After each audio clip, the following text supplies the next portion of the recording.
Need a mental boost? Your pet, like Scooby, can help with that. In fact, a study that was done in 2019 showed that students who spent just 10 minutes petting a cat or a dog had a significant decrease in cortisol. And cortisol plays a really vital function throughout almost our entire body for things like metabolism, blood pressure, blood sugar, inflammatory responses, our sleep cycle, but most importantly, it plays a role in our stress response. And oftentimes when we have engaged in the fight or flight response cycle, then we release cortisol and it keeps us on high alert. So it's that feeling of long-term stress or just being on guard. But petting our dog or our cat for just 10 minutes can bring that cortisol level down.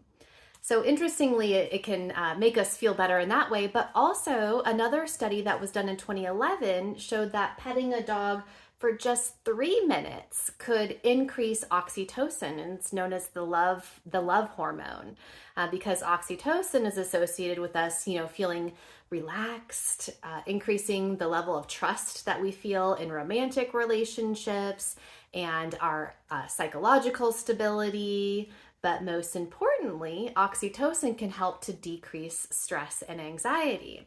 So not only does petting your dog or cat decrease cortisol, but it can increase oxytocin. It's a simple change that you can make. A couple of tips if you want to implement this practice is to start by just being more purposeful.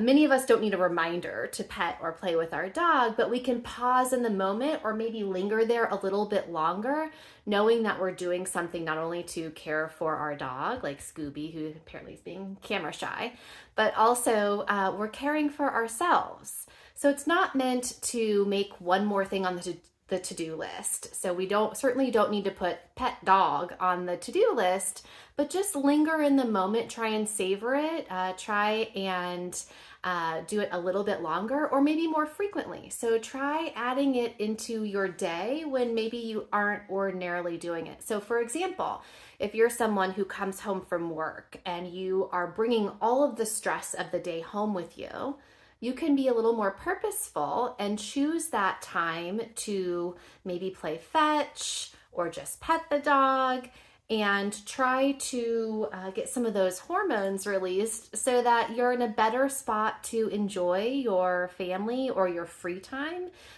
It helps to sort of make that transition from work to home easier.